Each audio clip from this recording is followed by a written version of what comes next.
In a quiet American town, a teenage girl vanished without a trace, and the man leading the search was the last person who saw her alive. She wasn't a runaway. She wasn't in trouble. She was trapped inside a secret so dangerous it could destroy the most powerful man in her community. While her family begged for answers, the town's most trusted protector stood before cameras, promising justice, all while hiding a truth that would make your blood run cold.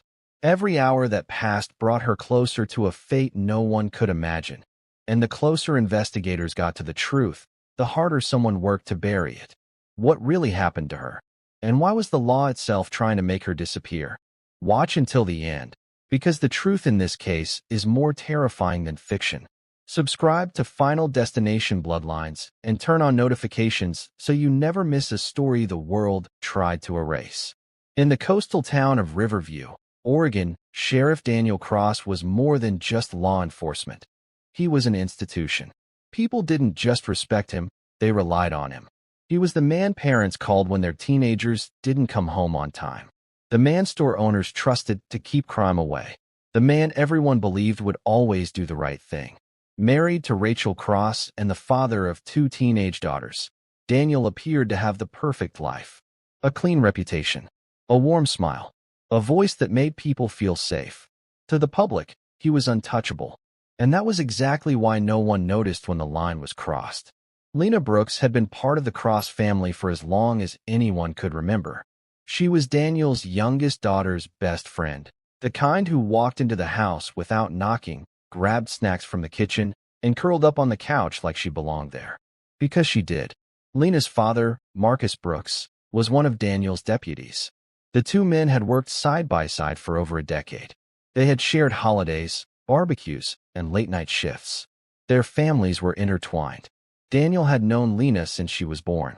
He had held her in his arms as a baby, watched her take her first steps, watched her grow into a bright, driven teenager.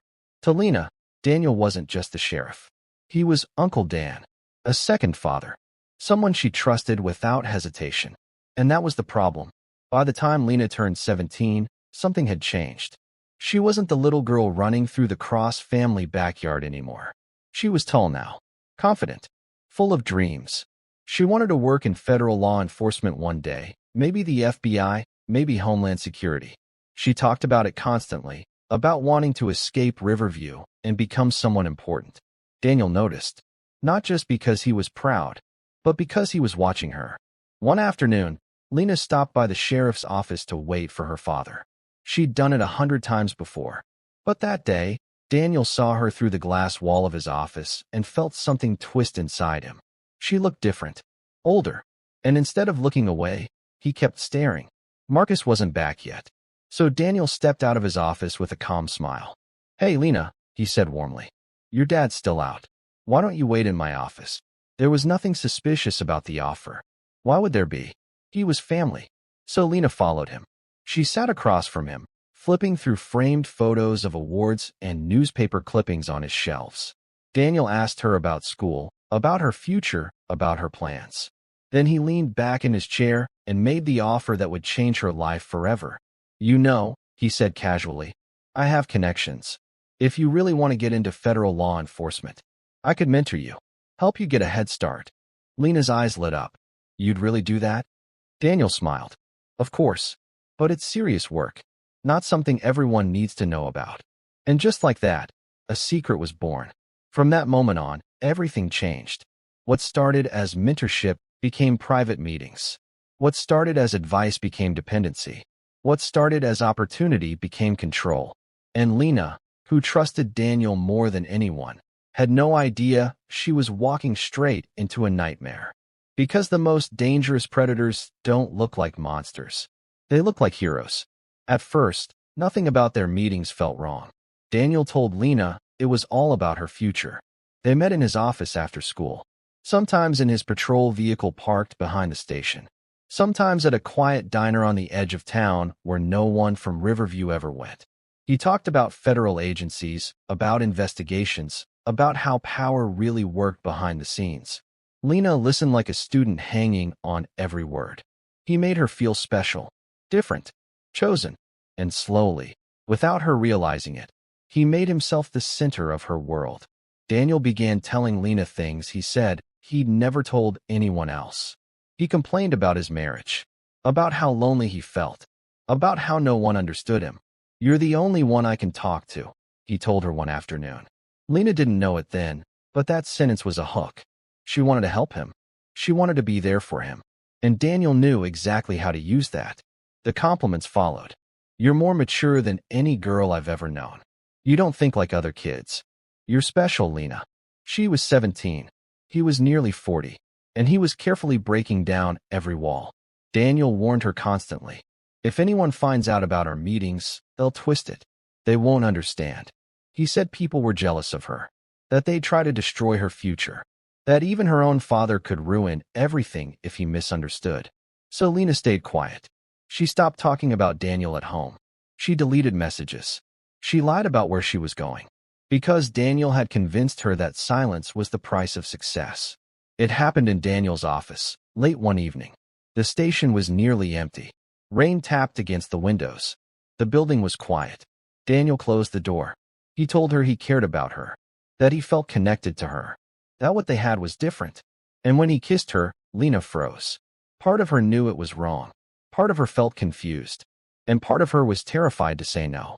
After that night, everything was different. There were no more rules. No more boundaries. Just secrets.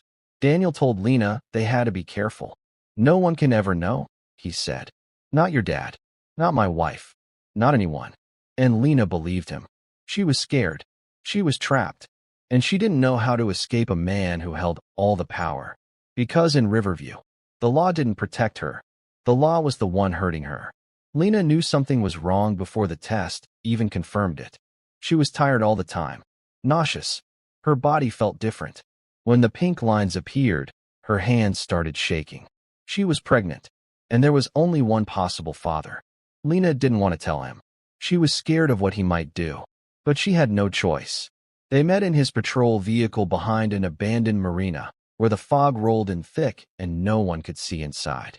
When Lena whispered the words, "I'm pregnant," Daniel didn't react the way she expected. There was no panic, no shock, just cold silence. Then his face hardened. "Are you sure?" he asked. She nodded. And that was when everything changed. Daniel's voice dropped. "Do you understand what this means?" He told her his career would be over, his family destroyed, his reputation erased.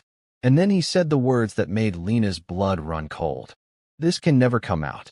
He stopped being kind. He stopped being gentle. Now he was calculating. He told Lena to stay quiet, to stop seeing her friends, to avoid doctors, to do exactly what he said. And Lena realized something terrifying. She wasn't being protected anymore. She was being managed. Daniel convinced himself he was in control, that he could fix this, that he could make it go away. He began meeting Lena less in public and more in isolated places, storage units, empty parking lots, and used buildings. Anywhere no one could hear her. He said it was for their safety. But Lena knew better. She had become a liability. One night, Lena texted her best friend. "I think I'm in trouble." She never explained, because she was scared that even her phone was being watched. The next morning, she told Daniel she wanted to tell her father, that she couldn't keep lying, that she was scared. Daniel stared at her for a long moment. Then he smiled. "I have a solution," he said. "Meet me tomorrow. We'll talk." Lena agreed. It was the last decision she ever made. Lena arrived at the meeting point just after sunset.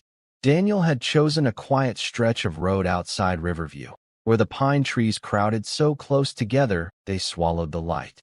It was a place deputies sometimes used for training exercises, far from homes, far from witnesses. To Lena, it felt wrong. But she trusted him. That was the final mistake.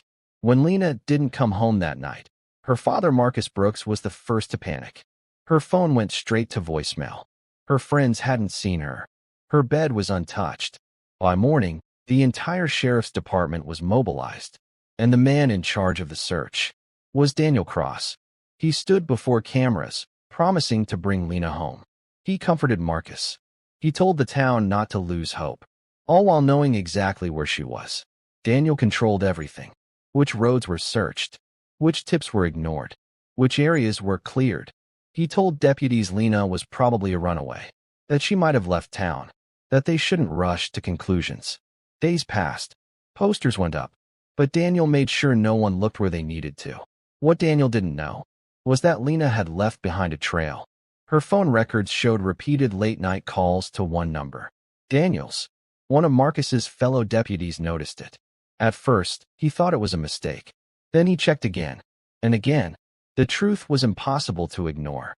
Internal investigators were quietly called in. Daniel didn't know it yet, but he was being watched. They followed him, tracked his movements, checked his patrol logs, and one location kept appearing. The same secluded training area where Lena had last been seen. When officers searched it, they found something no one was prepared for. Hidden beneath thick brush and loose soil were the remains of a teenage girl. Lena Brooks, the sheriff who promised to protect her, had buried her there himself. And in that moment, Riverview learned the truth. The man they trusted with their lives was the one who took hers. What happened in Riverview wasn't just a crime. It was a betrayal so deep it shattered an entire community. A girl trusted the man who was supposed to protect her. A family trusted a badge. A town trusted a hero. And all of them were lied to. Lena didn't just lose her life. She lost it inside a system that was meant to keep her safe. And stories like this don't end when the cameras turn off. They end when people remember. When they refuse to look away. When they refuse to let power silence the truth. If this story moved you, disturbed you, or made you angry, that means it mattered. So take 1 second to like this video. It tells YouTube this story deserves to be seen. Subscribe to Final Destination Bloodlines so these voices are never forgotten. And leave a comment with your thoughts. Your words keep these cases alive. Because justice doesn't just happen in courtrooms.